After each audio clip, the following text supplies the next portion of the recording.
Hola chicos, bienvenidos a la segunda parte de la clase de fecundación y embriogénesis. Y en esta segunda parte vamos a hablar del desarrollo embrionario. Las etapas que tiene la vida humana, al igual que tienen muchos animales también, pero que están bien caracterizadas en el ser humano, la embriogénesis, que ocurre desde la fecundación hasta aproximadamente las 12 semanas de gestación, que consiste en el desarrollo y crecimiento de un embrión. Luego es seguido por el desarrollo fetal, que es entre la semana 12 de gestación hasta aproximadamente la semana 38-40 de gestación. Posteriormente viene la neonatalidad y la infancia, que son dos etapas separadas. A partir del inicio de la gametogénesis o la reanudación de la gametogénesis en sus casos respectivos, comienza la adolescencia, caracterizada por la pubertad. Y luego viene la adultez, que se puede definir en adultez joven, la adultez como tal y la adultez mayor. Entonces volvamos a caracterizar que el cigoto es una célula totipotencial. Recordemos de las clases de diferenciación celular o de organización tisular que las células totipotenciales son capaces de generar o tienen la capacidad genética de poder generar un organismo completo. Es diploide y está formada por la fusión de los gametos masculino y femenino. También recordemos que el cigoto se encuentra dentro de la zona pelúcida hasta que el embrión se implanta en el útero. Entonces hablemos de la segmentación del cigoto.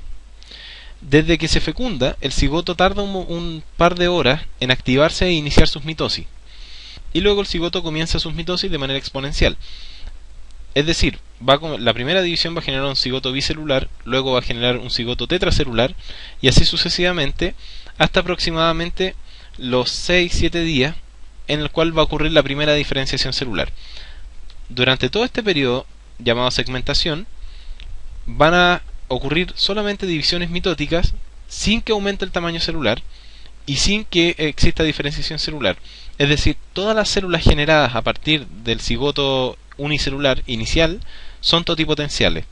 Y es este minuto en el cual, por factores que realmente se desconocen o no se han aclarado del todo, un blastómero, que son las células que se encuentran dentro de la zona pelúcida, que son todas totipotenciales, puede decidir aislarse del resto y generar un nuevo individuo. Y ese es el origen de los gemelos.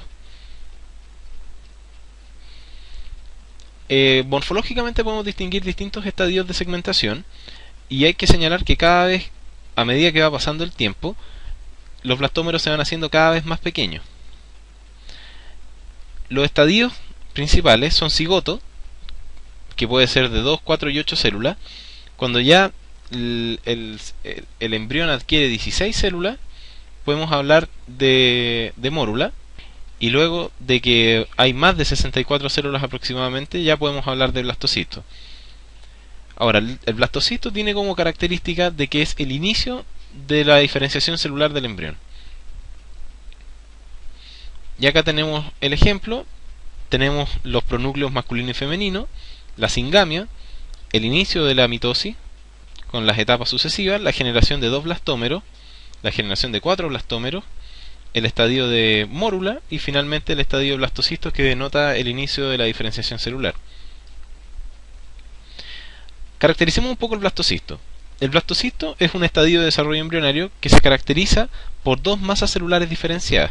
Una de las masas, que acá está indicada en color morado, se denomina trofoblasto, que es la masa que va a dar origen a muchos anexos embrionarios que son muy importantes. Y por otra parte, este macizo celular que se encuentra como dentro del complejo celular, se denomina embrioblasto, que va a dar origen al embrión como tal. Si el trofoblasto se encuentra por fuera y existe un macizo de células interno o macizo celular interno como tal, que se denomina embrioblasto, significa que existe una cavidad dentro de este complejo celular, y esta cavidad está llena de líquido y se denomina blastocele. A los 11 días, este blastocisto va a salir de la zona pelúcida y se va a implantar en el endometrio. Luego de que este blastocisto ha crecido lo suficiente, cerca de la segunda a la tercera semana, comienza el desarrollo del disco embrionario bilaminar, o DEB. La gracia del disco embrionario bilaminar es que el embrioblasto va a comenzar a diferenciarse en tejidos cada vez más específicos. Al igual que el trofoblasto va a diferenciarse principalmente en dos tejidos distintos, uno llamado sinciciotrofoblasto, que es fundamental para la implantación, y citotrofoblasto, que es fundamental para detener la implantación, y entre otras muchas funciones. El disco embrionario bilaminar está caracterizado por dos tejidos o por dos hojas embrionarias, una hoja llamada epiblasto y otra hoja que se encuentra por debajo que se denomina hipoblasto. El hipoblasto posteriormente degenera y es reemplazado cuando se comienza a formar el disco embrionario trilaminar en un proceso que se denomina gastrulación por una hoja que se encuentra por encima, imaginándolo un plano tridimensional. Imagínense un disco que tiene dos hojas y la hoja de arriba, que antes se llamaba epiblasto, va a ser reemplazada por una hoja que se llama ectodermo. Y la hoja que se va a encontrar por debajo, que antes era el hipoblasto, va a ser reemplazada también por tejido derivado del epiblasto, por una hoja que se llama endodermo. Y a partir de las dos células, pero principalmente del ectodermo, va a formarse una hoja intermedia entre el ectodermo y el endodermo, denominada mesodermo. Y esas son las tres hojas embrionarias que pueden caracterizar a una, entre comillas, gástrula, aunque el término no es el más correcto, sino que el término correcto es disco embrionario trilaminar. ¿Qué órganos derivan de estas hojas embrionarias? Bueno, tienen que pensar que ecto significa túnica externa, va a derivar el sistema nervioso, que se encuentra, si se imaginan en realidad el eje del organismo, si se encuentra principalmente fuera. Se van a generar la piel y todos sus anexos, las glándulas sudoríparas, glándulas sebáceas, pelos, uñas, cuernos, plumas, etc. Del mesodermo se va a derivar todo lo que se encuentra entre la mitad de los complejos, es decir, la piel está afuera y adentro están las vísceras, entonces lo que va a estar entre medio es el músculo esquelético, la sangre, el músculo liso, todo lo que es el tejido conectivo en general. El aparato nefrourinario y las gónadas es importante el componente mesodérmico que tiene. Y finalmente del endodermo deriva el aparato digestivo y sus glándulas anexas, el aparato respiratorio, la tiroides y el timo, así como algunos otros órganos que no vamos a profundizar. Hay un punto en evolución que se denomina embriología comparada, y si ustedes se fijan, los embriones tempranos que están en la fila 1, podemos ver que son todos muy parecidos, pero son todos organismos totalmente distintos. En 2, que ya el embrión está más diferenciado, ya adquiere un poco más de diferencia dependiendo del organismo. Es decir, un pez es bastante distinto de un humano, pero fíjense, el embrión de un conejo y el embrión de un humano son prácticamente iguales.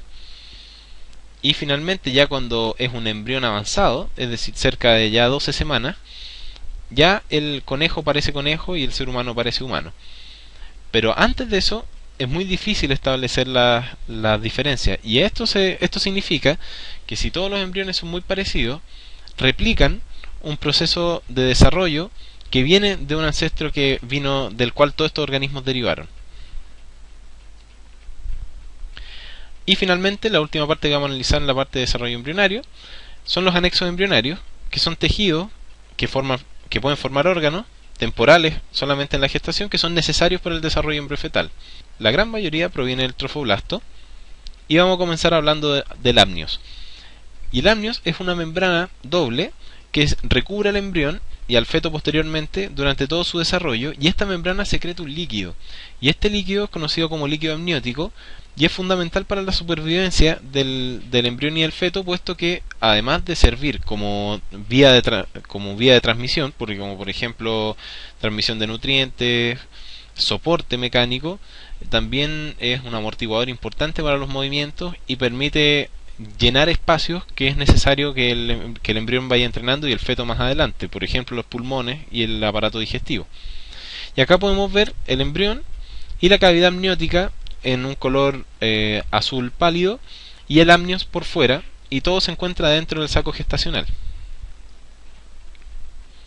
El saco vitelino es un anexo que está adosado directamente a lo que es el intestino medio del embrión, haciendo el paréntesis que el aparato digestivo en un inicio está compuesto por un solo tubo que se divide en intestino anterior, en intestino medio y en intestino posterior. Este saco contiene una sustancia que se llama vitelo, que es análoga a la yema del huevo, y se encarga de la nutrición del embrión hasta que las vellosidades coriónicas o la placenta estén funcionando correctamente, que vamos a ver más adelante. Y aquí pueden ver el saco vitelino, y si se fijan y siguen el conducto del saco vitelino, van a ver que se dirige hacia lo que es el intestino del embrión. El corión, o vellosidades coriónicas como es el término correcto, son estructuras desarrolladas a partir de la diferenciación del citotrofoblasto y sinciciotrofoblasto, y poseen distintas estructuras, entre los cuales denota tejido conectivo, citotrofoblasto y vaso sanguíneo. Y lo importante es que como el sinciciotrofoblasto comienza, entre comillas, a excavar en el endometrio, va a llegar a donde se encuentran las arterias espirales o espiraladas, y van a llenarse de sangre, y con esto van a poder establecer la comunicación sanguínea, que es fundamental hasta que finalice la gestación con el embrión. Y estas vellosidades posteriormente se organizan en unas especies como de adoquines que se denominan cotiledones, y estos cotiledones van a formar la placenta más adelante. Vale la pena destacar que existe un corión liso en el polo donde no se encuentra el embrión, y un corión frondoso, que es el corión principalmente funcional, que es donde se encuentra el embrión, que es el que va a formar después la placenta. Y acá vemos la estructura de un cotiledón, en el cual podemos ver la estructura, que es como una especie de bolsita donde se llena de sangre que proviene tanto de la madre como del embrión o feto. Hay una serie de redes capilares que permiten el intercambio de gases y de sustancias entre el feto y la madre, tanto buenas como malas. Siguiendo con los anexos embrionarios, vamos a hablar ahora de la placenta. Y la placenta se encuentra adosada al útero y se forma desde las vellosidades coriónicas a partir del tercer-cuarto mes. Y es fundamental para el intercambio de sustancias entre la madre y el feto, entre ellas glucosa, nutrientes, anticuerpos, oxígeno, dióxido de carbono, etc. Tiene forma discoide y se conecta al feto a través del cordón umbilical. En la esquina superior izquierda podemos ver la estructura interna de la placenta, que es muy parecida a la estructura de los cotiledones analizada en las vellosidades coriónicas. En la esquina superior derecha podemos ver dónde se ubica la placenta en el contexto del útero. En la esquina inferior derecha vemos la cara fetal de una placenta real humana, y nos fijamos que en realidad eso es lo que ve el feto, y la estructura que sale desde la placenta es el cordón umbilical. Y en la esquina inferior izquierda podemos ver distintos componentes dibujados de la placenta, donde está la superficie fetal, que es la que está mostrada en la esquina inferior derecha, la superficie uterina o materna, que es donde se encuentran todos los cotiledones que yo les hablaba, y el contexto dentro del útero donde se encuentra la placenta. El alantoide es un anexo fundamental en los organismos que se reproducen por huevo, y principalmente se encarga de controlar la excreción de desechos nitrogenados del embrión, y con esto evitamos la toxicidad del embrión. Los seres humanos y los animales también desarrollan alantoides y contribuyen a la formación del aparato nefrourinario, principalmente lo que involucra la vejiga. Sin embargo, no adquiere mayor función, puesto que la excreción de desechos nitrogenados del embrión en los organismos placentados se lleva a cabo por la placenta. Y finalmente, el cordón umbilical, habíamos hablado que es el anexo que conecta la placenta y el sistema cardiovascular del embrión o del feto, y además, simbólicamente, es la conexión entre la madre y su hijo. Y está formado, al contrario de lo que generalmente se da en el sistema cardiovascular en los organismos ya maduros, está formado por dos arterias umbilicales, generalmente son dos venas por una arteria. Aquí, en el contexto del cordón umbilical, son dos arterias umbilicales que llevan sangre con poco oxígeno desde el embrión o desde el feto hacia la placenta, y una vena umbilical que lleva sangre rica en oxígeno y nutrientes desde la placenta hacia el feto. Y aquí podemos ver una imagen del cordón umbilical. Hay hormonas que son importantes de comprender en el contexto del embarazo, puesto que fluctúan un poco distinto a lo que podríamos estudiar de un ciclo menstrual común. Una de ellas es la gonadotropina coriónica humana, que la función que tiene es mantener el cuerpo lúteo funcionando hasta el tercer mes de gestación. ¿Por qué hasta el tercer mes? Porque hasta el tercer mes es cuando ya la placenta se establece como tal, y la placenta también tiene funciones endocrinas muy importantes. La progesterona, acuérdense que es una hormona que mantiene el endometrio en condiciones óptimas, principalmente con lo que es el crecimiento de las arterias espiraladas, y esta hormona es secretada primero por el cuerpo lúteo, y cuando el cuerpo lúteo es mantenido por la gonadotropina coriónica humana, después del tercer mes disminuye la secreción de gonadotropina coriónica humana, el cuerpo lúteo se degenera, pero la placenta mantiene las concentraciones de progesterona. Y el lactógeno placentario humano es una hormona muy parecida a la prolactina, y como ustedes saben, la prolactina estimula la síntesis de la leche y la homeostasis de la glucosa en la madre. Y lo último, para terminar, cuando hablamos de test de embarazo, existen dos vías principalmente que son fidedignas. Uno es el test rápido en orina, conocido como el test PAC en orina, y detecta, la función que tiene es detectar la gonadotropina coriónica humana en la orina. Y el examen de certeza es el test en sangre, que detecta la gonadotropina coriónica humana en sangre. La presencia de gonadotropina coriónica humana en condiciones no de gestación significa, o está asociado principalmente a tumores malignos o a cánceres que son del tipo germinales, como por ejemplo algunos coriocarcinomas de testículo y otros coriocarcinomas de ovario. Recuerden que la diferencia entre un feto y un embrión es la presencia de párpados.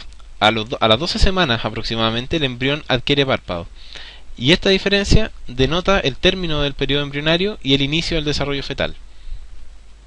Y en el desarrollo fetal consiste principalmente el desarrollo y la maduración y el crecimiento, sobre todo, de los órganos y sistemas que este embrión ya formó y desarrolló. Esta es una imagen de una ecografía transvaginal de una gestación de 6 semanas, y en la cual pueden apreciar entre los dos puntos el largo del embrión, que en esta imagen es de 4.3 milímetros, y esa imagen esférica que se puede observar adosada al embrión consiste en el saco vitelino. Y todo lo que se encuentra alrededor es el saco gestacional. Bien chicos, eso ha sido la clase de fecundación y embriogénesis. Cualquier duda postéenla bajo los videos respectivos o en la sección dudas de puntaje nacional, y nos vemos en otra clase. Chao, chao.